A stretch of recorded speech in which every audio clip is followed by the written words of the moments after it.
Hi,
I'd like to tell you a few memories from Rabbi Ivor Abrams.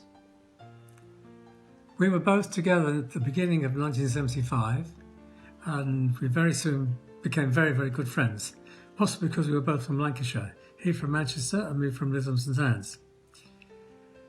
During that period of time that I was with him, I was immediately drawn to the man because of his astonishing memory. And I recall sometimes whilst we were waiting to go into a chapel at the cemetery, there would be people who were standing around waiting to be called, and he looked at somebody and he looked at them and thought, I know this man. He said, Steve, come with me and I want to talk to him. So we went over and he said, yes, I know you, you are. And he mentioned his name and then his wife's name and his children and his parents. And the man looked at him and you could see there was a black look on his face. He hadn't a clue who Rabbi Abrams was. Now, when you realise we were in the cemetery, and in those days we used to wear cap and gown, and we were both kitted out like that, and he didn't recognise Rabbi Abrams at all. Eventually he had to tell him where he knew him from, and it was from Brook Green or somewhere around that area in Hammersmith, and then the penny dropped. Oh, he said, yes. But it took quite a while before he really knew who Rabbi Abrams was. The other thing about his memory was, I recall an incident in Wembley Shul that one day the Balcora stopped in the middle of the laning and Rabbi Abrams looked over and he sort of looked at him saying, what? And he got the yard and he's tapping the clef, he's tapping the Torah, so, and he's pointing at it, and there's a word that he doesn't like. It's something wrong with it. And a letter had come off, or so it seems. Rabbi Abrams looked at it and thought, there's nothing wrong with this, go on. And he nodded his head, went, nope. And he said, it's okay, carry on. He went, nope. Threw the yod down and he stormed off the bimah. At which point, Rabbi Abrams took the reins and he actually read the whole lot. He started from the beginning of the second parasha, which it was, and he learned the whole of the Sedra. Absolutely great. It was wonderful. The other thing about him was, again, he had a tremendous sense of humour. And I recall an incident at Brixton Prison. He was doing his rounds. He was a chaplain there, of course. He went not inmate. He went round and he saw all the prisoners that he had to see that were Jewish. And on his way out, the governor left a message for him to come into his office. He went into the office and he said, yes, what can I do for you? He said, is there a problem? He said, well, yes, actually there is. He said, Rabbi Abrams, there is a problem. There are 2 black African prisoners and they want to become Jewish. I want you to go and have a word with them because I'm very suspicious. So he said, okay. So Rabbi Abrams went to the cell where they were and he said, what's all this about? Why do you want to become Jewish? And they told him, well, it's Passover is coming up and we know that you get lots of special food in for that and possibly some wine as well. And we want to convert to Judaism because we want all of this stuff. So Rabbi Abrams thought, I know what this is. And he said, tell me, you really want to become Jewish? He said, yes. So he said, well, you know that to be Jewish, you have to have a circumcision. And they looked at each other, not knowing what that was. And he explained what it was. And it's done without anaesthetic. And they were horrified. And one of them turned to him and said, did it hurt a lot? Well, said Rabbi Abrams, the last one I recall he couldn't walk for almost 2 years. The governor later, fits of laughter, the pair of them opened a bottle of scotch and had a drink. So that's 2 wonderful memories that I have of Rabbi Abrams.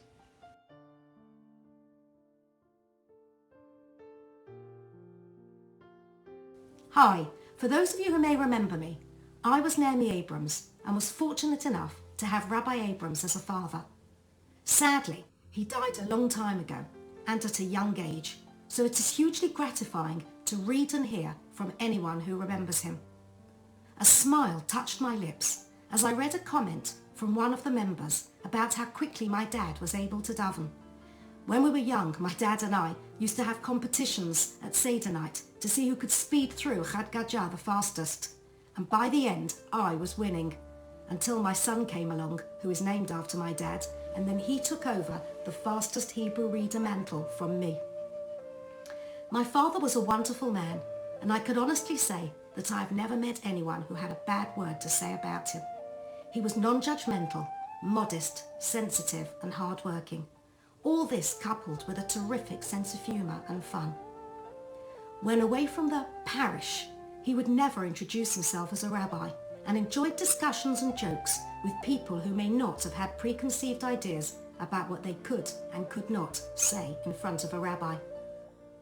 Rabbi Abrams cared about people. He was made director of the Chief Rabbi's Welfare Cabinet and was the chaplain in Hammersmith Hospital and Wormwood Scrubs Prison, as well as being on many other welfare committees, and solidly supporting the refuseniks. He went on demonstrations with Cherut and went on an undercover emergency mission to Russia with my mother. I was really lucky to have a father who accepted me and my somewhat rebellious nature. He supported me in anything I wanted to achieve, and no pressure was put on me to be from.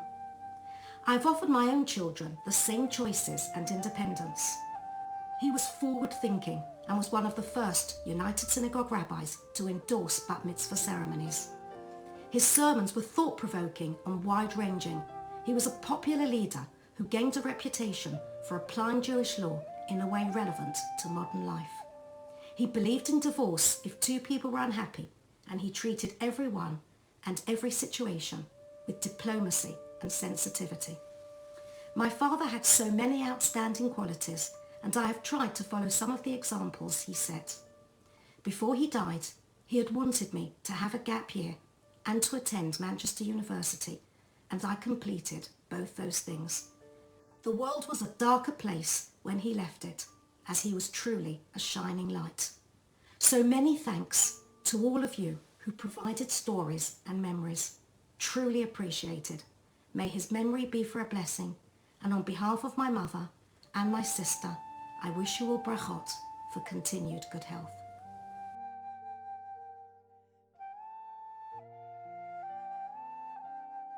Ivor Abrams was a very close friend of mine. And when he was in Neasden, I was in Kenton. I moved from Kenton to Hampstead suburb, and he got the position in Wembley.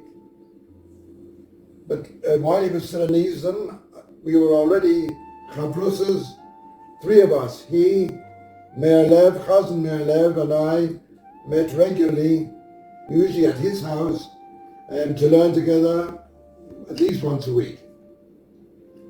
We were students in Jewish College, so that his death at such a young age and so soon after making a lovely impression at Wembley Synagogue was a terrible shock to all his friends.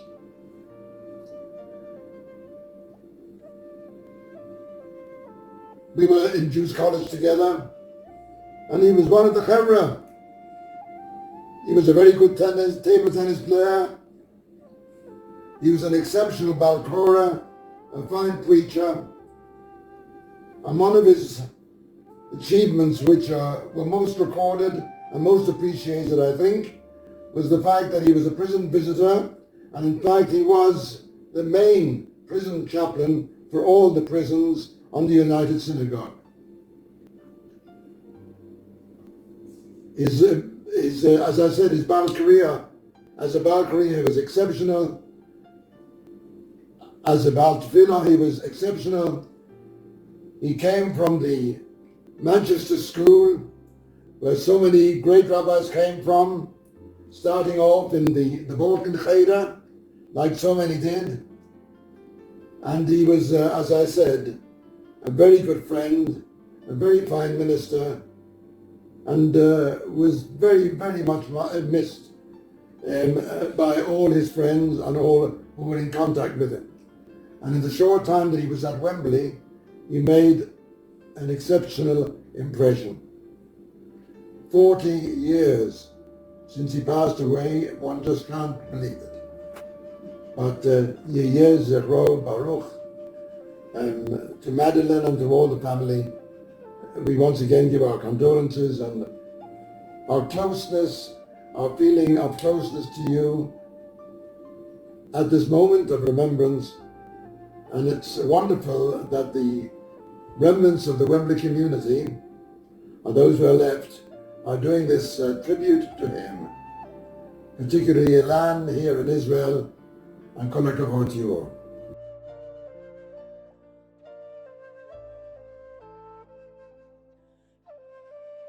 Wembley Shul woke one Friday morning to the tragic news of the passing of its rabbi, Rabbi Abrams. In addition, there were weddings, bar mitzvahs and stone settings booked, and no one to officiate.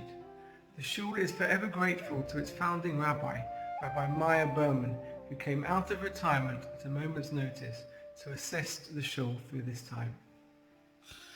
The following words were written by Rabbi Berman for the Jewish Chronicle.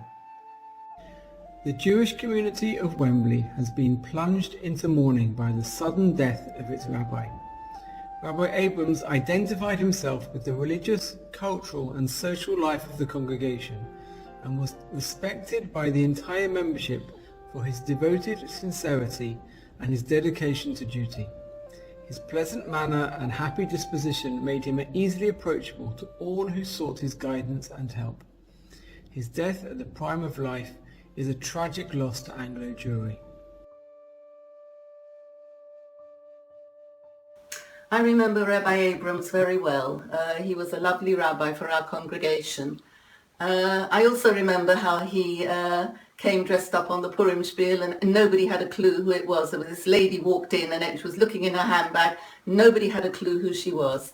But one thing that I remember was in a production of Salad Days for Yavne PTA. It was in 1978. I was just getting back ready, dressed at the back, and I had on an evening dress. And Madeline, Mrs. Abrams, came in and she said, Sandy, I've just had a message from my husband. You cannot wear that dress. It's much too cut out. You can't. I was absolutely in shock. I didn't know what to do until I saw her smile and say, don't worry, I'm only joking. And I'll never forget the day when I came to teach at the Cheder. I used to teach the smallest class at the Cheder, and the whole shul was in uproar because dear Rabbi Abrams had passed away the night before. I have lovely memories of him and lovely memories of Wembley Shul.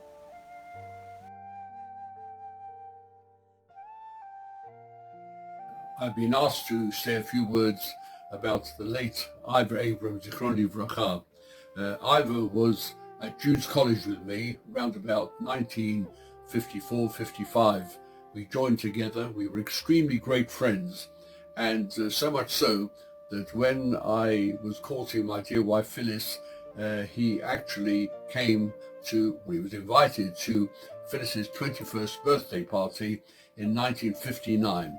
And I always remember when other colleagues of mine at that time, those who were at Jews College with me, he had the great fun of mimicking the ministers that he knew at the time, various ministers, and we fell about laughing. He had great sense of humor. And in fact, I officiated at Ivor's induction when he was at Shepherd's Bush Synagogue. And then, of course, he went to Wembley at a future time, and beloved in Wembley. I always remember he wrote a very lovely article about our role as ministers, as that we were vessels of prayer, coupled with the particular art with which we were blessed, whether we were ministers preaching or we were chazanim. And he went the way of ministers preachers, and I was a chazan. And sadly, he passed away at a very early age. But I remember him with great love and great affection, a wonderful person, and I pray that God may shelter him, and we wish his family well. Thank you.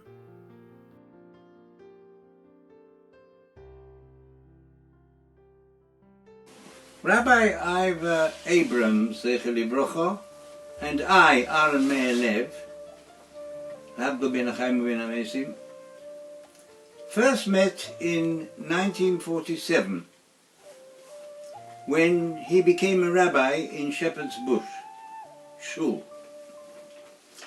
And I was a student in Jews College at the time. We became great friends. We learned together every Wednesday. My brother Yankel, soll sein gesund, and I would go to the Abrams for Malava Malka during my years as a cousin in Wembley. And Ivor was a tremendous table tennis player, by the way. And he had many times the games we played together and so on. Ivor had a wonderful and generous nature. He was calm and easy to talk to and to get on with.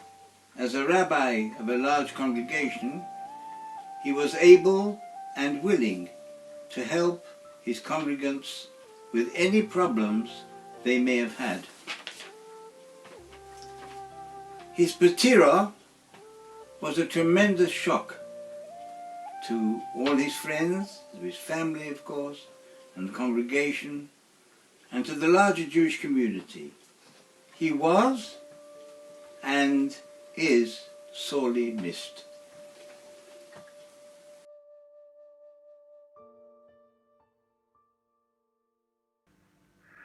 As a child, there are a couple of things that stuck in my mind about Rabbi Abrams. He would come to the school, Yavna School in Wembley Shul, and speak to us in the assembly. Every now and then, he would show up with his tallis and come and speak to us at the children's service. Obviously, I can't remember what he said, but the fact that he went to the trouble to rush over to the other side of the building to speak to all the kids left an important impression, and that is that everyone in the shul is important regardless of their age. Years later, I realized that a rabbi can't just bunk off davening in the middle, so he must have arranged for the choir to sing something and schlep it out, or to have a guest speaker in order for him to find the time to speak to the kids in the middle of davening. This may have inspired me too to focus a lot on the kids in my shul in Israel. Even nowadays that my own kids are grown up in the army, university and yeshiva, whenever something involves the kids in my shul, I am still asked to run the event. I can't say I'll always agree to do it, but I'm always asked to run it. Unfortunately, the thing that sticks in my mind about Rabbi Abrams is when he passed away. It was a school day. The caretaker's wife, Georgina Walsh, was outside the school building telling all the parents what had happened as they left the school. We all knew what was going on inside as well, and I remember the teachers crying during the assembly. 40 years later, we have all continued with our lives, but I'm sure everyone has taken with them something from Rabbi Abrams, and to this day he has some influence on things that we do. I'd like to take the opportunity to wish the family a long life, and I'd like to thank everyone who helped us put this video together.